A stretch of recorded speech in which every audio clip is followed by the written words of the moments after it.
Você provavelmente aprendeu a história de Jó como a história clássica da paciência.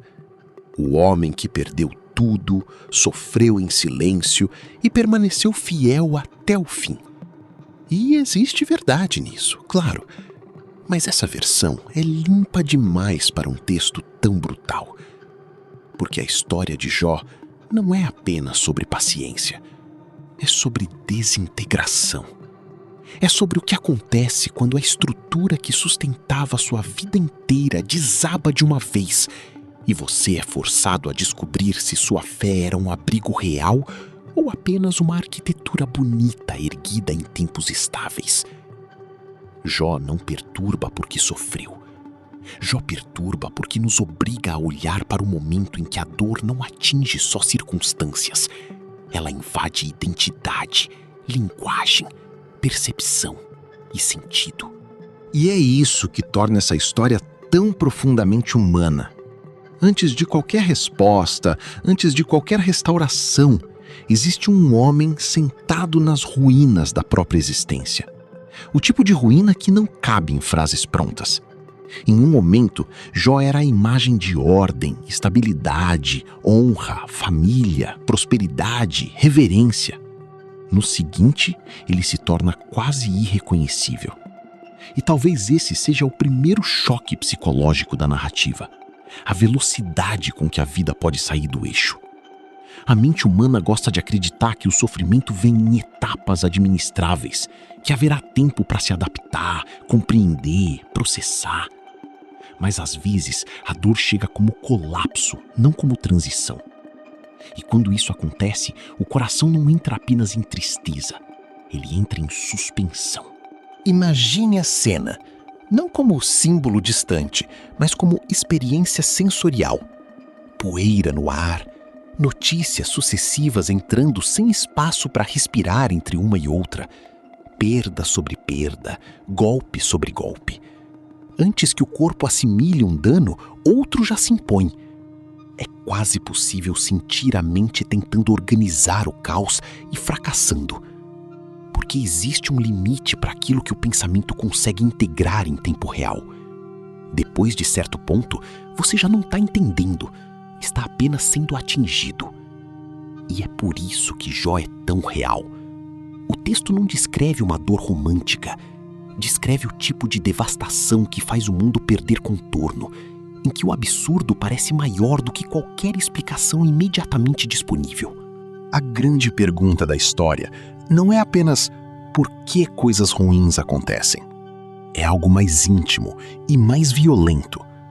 O que acontece com a alma quando ela não consegue reconciliar sua fé com sua experiência? Jó conhecia uma lógica moral do mundo. Havia ordem, havia reverência, havia a expectativa de que retidão e sentido conviviam. E então, a realidade explode essa lógica diante dele. Esse é o começo do colapso interior. Não quando você sente dor, mas quando a dor começa a romper o mapa mental com o qual você entendia a vida. Porque sofrer é uma coisa. Sofrer sem conseguir organizar o sofrimento dentro de um significado minimamente estável é outra muito mais devastadora. É aqui que Jó deixa de ser apenas um personagem de resistência e se torna um espelho perturbador. Porque muita gente consegue suportar perdas enquanto ainda acredita saber o que está acontecendo. O problema é quando a pessoa olha para o céu e não consegue mais conectar o que sabe de Deus com o que está vivendo. E então, não é só o corpo que dói. Dói a interpretação da realidade. Dói a confiança. Dói o silêncio. Dói a sensação de que as categorias antigas já não bastam. Jó não entra apenas em sofrimento físico ou emocional. Ele entra numa crise de coerência. O universo que antes parecia moralmente inteligível começa a parecer obscuro demais para ser habitado sem tremor.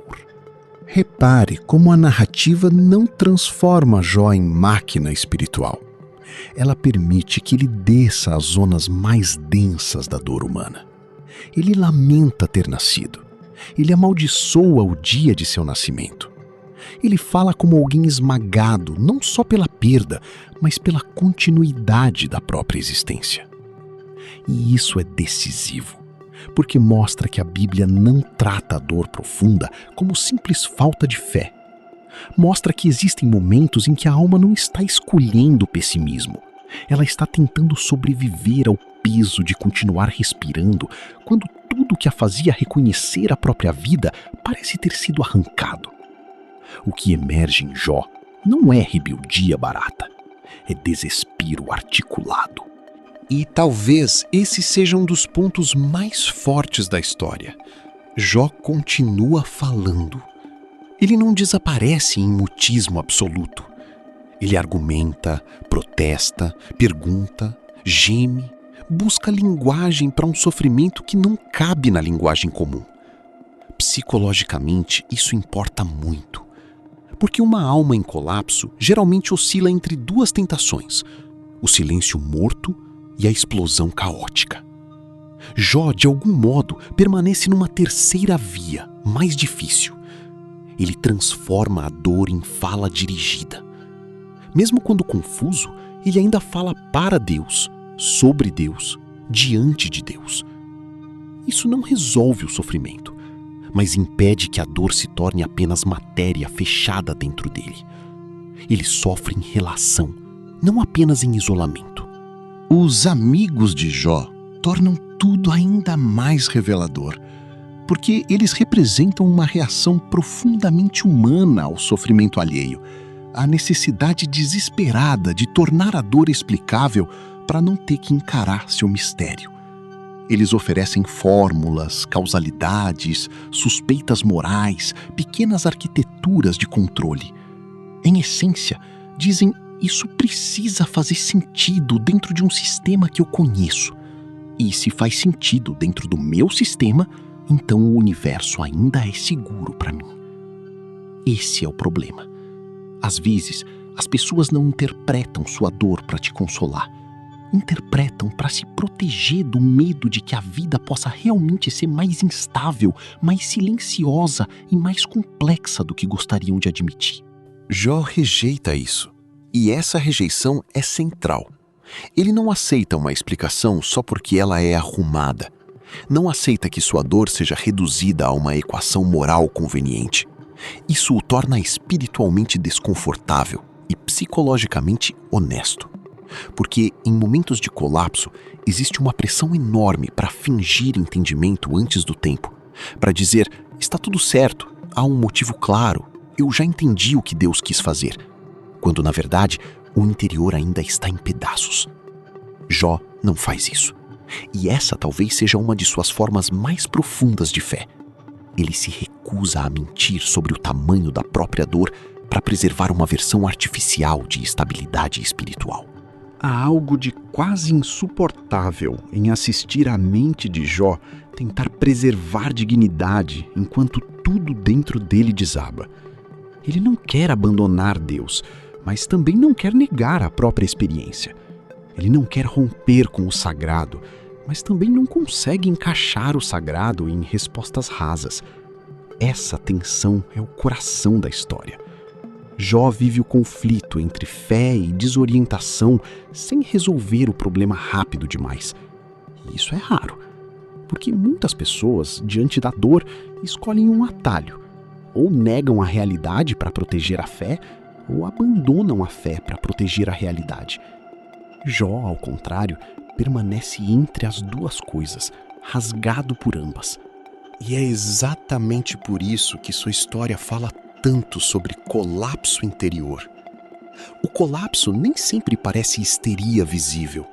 Às vezes, ele parece um homem sentado em cinzas, tentando ainda pensar, ainda orar, ainda falar, enquanto por dentro tudo se fragmenta.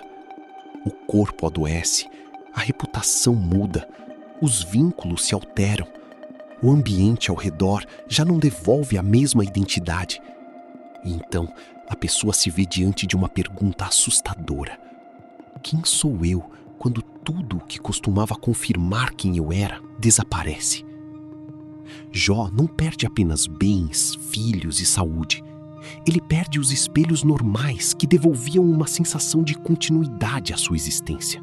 É por isso que a dor de Jó não é só circunstancial, ela é ontológica, ela atinge o ser.